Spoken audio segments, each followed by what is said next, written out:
Hello everyone, this is a video that, well, let's just say someone requested on YouTube. Well, I didn't really request it, I said I volunteered to do it for them. This video, and you can all watch of course, is a collection video, but it's not gaming.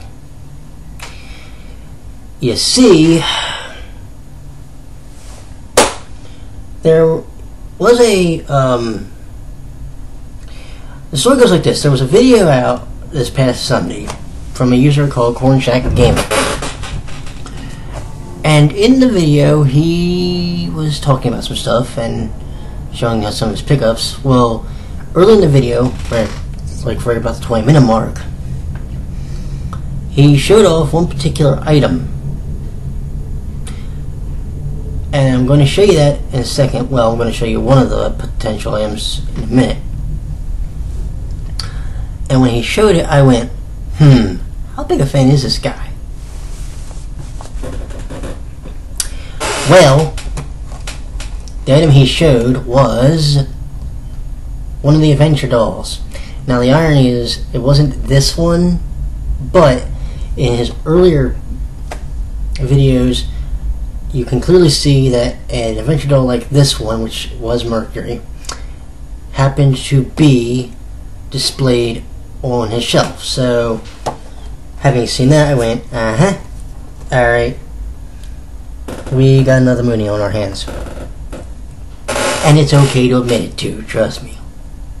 I took a survey for frick's sakes and admitted that.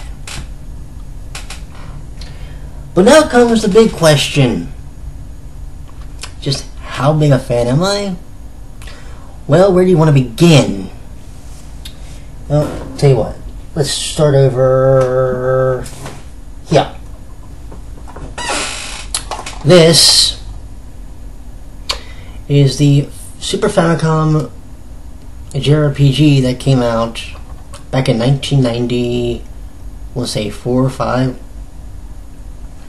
I can tell you that it covers the first 3 seasons because it goes basically up to the Death Busters.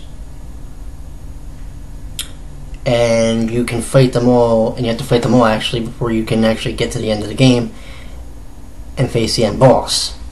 This is the only JRPG that has a 100% completion from me. The only one ever.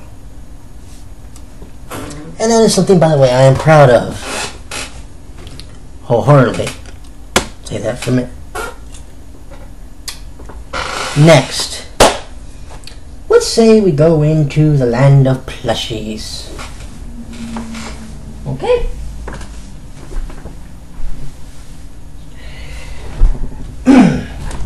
Now, this wasn't really a plushie. This is like one of those things you stick on like the back of your car or something. But this one happens to be Luna. Here's the irony. I had a Artemis plushie some odd years ago. I do not know what happened to it.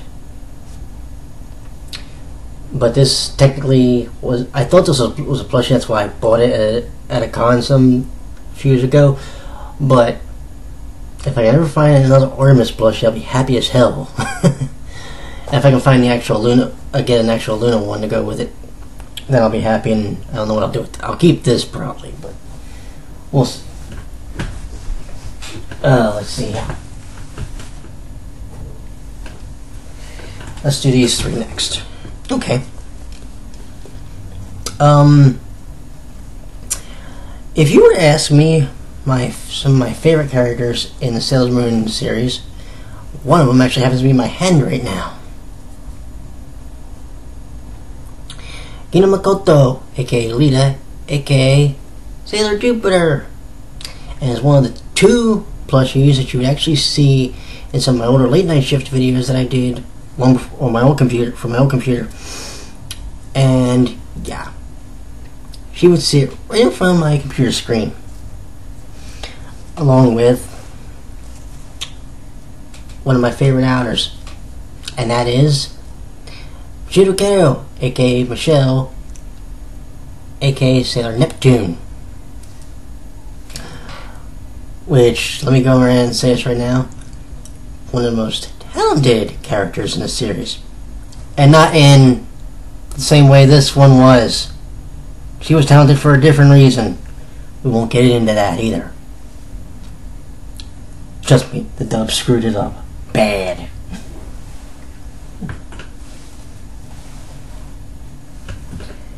Now, here's one for you.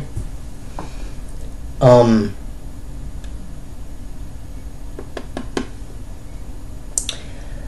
not the world's biggest fan of the lead character, but I own not one, not two, but 3 versions of the thing.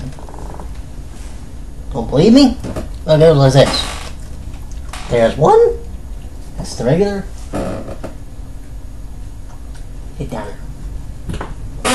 There's number 2, which I believe this one was from the Super version. I could be wrong though. This one I know for a fact. This one is the Eternal Sailor Moon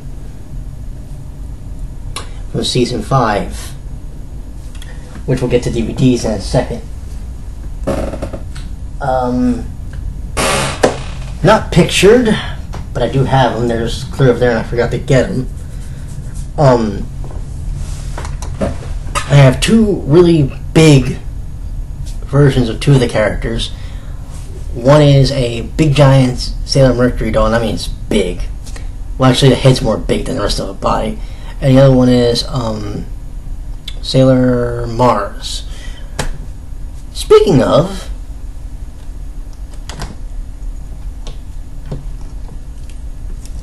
to show that I'm a complete nerd, let's show some keychains. This one is Mini Moon. This one is Sailor Mars. And this one is, well, actually these 2 are together somehow. That's pretty cool. Means I own them. Okay, came apart. This one is Sailor Jupiter, and this one is, of course, Sailor Mercury, who looks like she's getting ready to use her bubbles attack.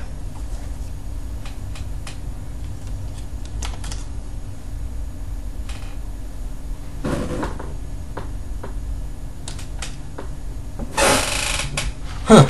And it ended just the same way that it did last time.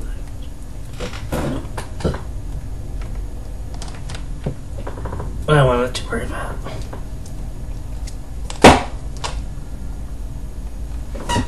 Alright, next, let's say we go to...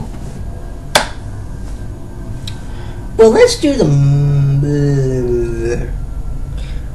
anime first. Now, our friend Cornshack has admitted that he has seen all 5 seasons. Well, admitted means that you pretty much are ashamed that you did, but he has seen all 5 seasons. Great. Alright. So that means, kids, in case you're wondering, he has seen 1 to 200. So he has seen, basically, ready? This. This is the one that I referred to as Sailor Moon Classic, which I'm wondering how they're going to do the reboot next year now. This one is the greatest season of the series ever. And they could have stopped it after this one. It would have been perfect. This is Sailor Moon R. This is the season we don't talk about. At least I don't. This is Sailor Moon S. This is Supers. You know, I always thought it was Super S, and it's actually pronounced Supers. And this is the 5th season that virtually nobody has seen. Unless you bought it somehow. This is every season of the series. Plus, as I just about scatterbrain everything,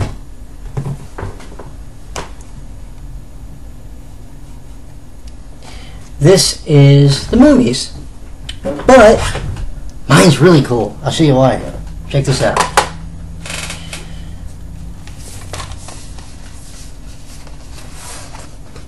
If you look, you will notice that all 3 movies are in here.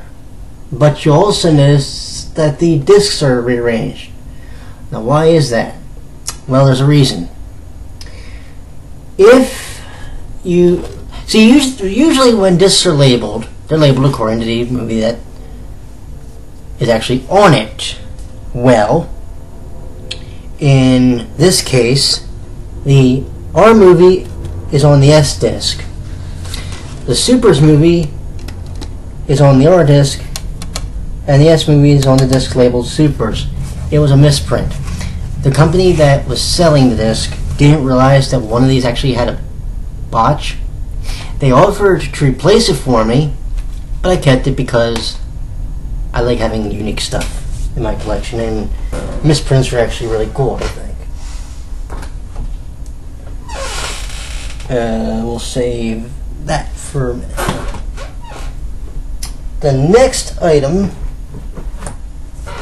is going to be mangas, and oh, we got a bunch of them. Matter of fact, we have these are at the time the never before seen mangas for codename Sailor V. This was volume 1 and 2. And I believe they came out the same time as the first 2 volumes of this, which were obviously the thing about each one of these, by the way, they have one of the characters on there. So this one had obviously Sailor Moon, Mercury, Mars, Jupiter, Venus. So yes, Venus actually got 3. Oh, and I forgot one, I'm sorry. Mini Moon! Volume 7, in case you're wondering, has Uranus on it. Because you're trying to really cover... Oh shit. The entire series through the books. And if I remember correctly, the books had 4 seasons, not 5. One series was actually omitted, and I think it was Supers. Stars wasn't. Now I want to show you all something pretty interesting. This is kind of cool. If you look carefully, I don't know if you'll be able to pick this up on the camera, but I'll read it to you. It says on here that this is actually referred to as Pretty Guardian. Okay. 1 second. If we look hard, this, I don't know if you can see that,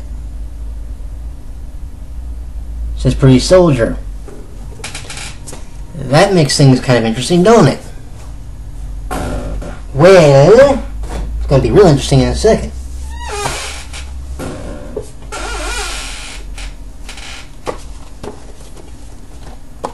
How about now? This bears the same title as this. This is the live action version of the anime. But this was never released in the US or simulcasted in any way, shape, or form. Not even with subtitles.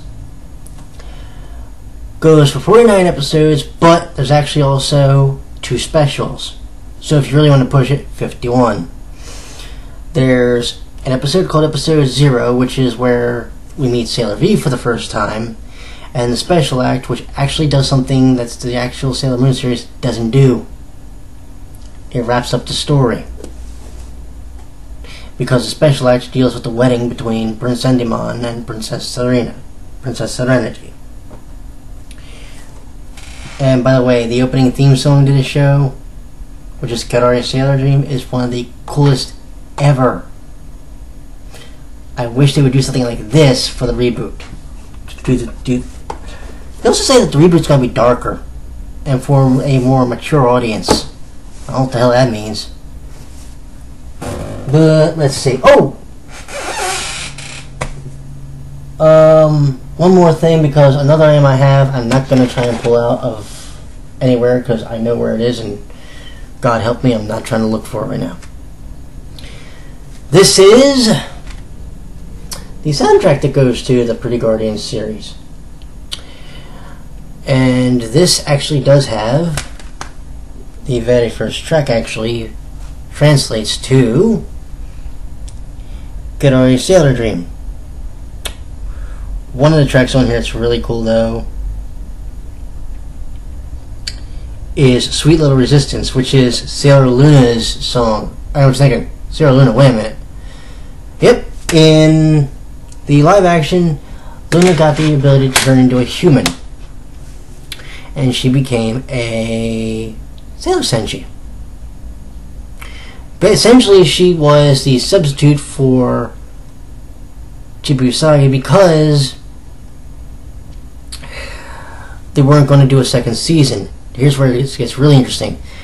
The girl who plays Luna, Reina Koki, appears in the mini drama for the group of Versailles, Ongai Kanatare Versailles, or Fulfill My Wish Versailles, in which they play, I don't know how they're termed, but I think they're like wish granters.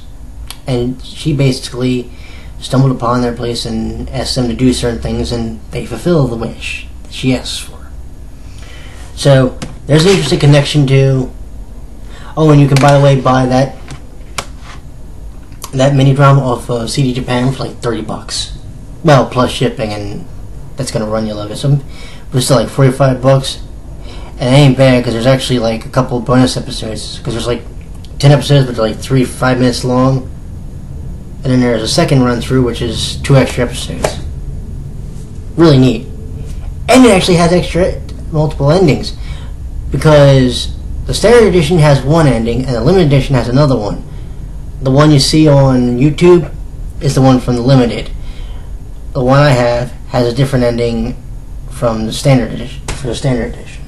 But anyway, the area I'm not pictured and I'm not going to go look for it right now is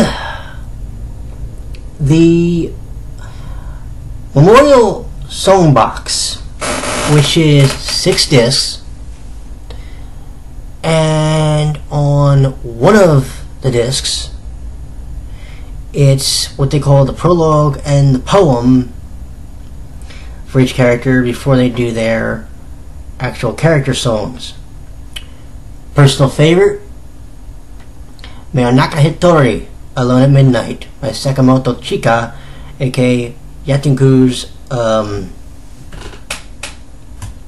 Seiru in Japan. An interesting fact, when the show was what I like to call reverse dubbed in Japan, Sakamoto did DJ Tanner's voice. Alrighty? Yes, I'm a nerd. What do you want from me? Anywho, I'm gonna go clean up my mess, but that is everything. And somehow I managed to do this in under 20 minutes. Holy hell. Y'all have a good day. I will talk to you later. Toodles.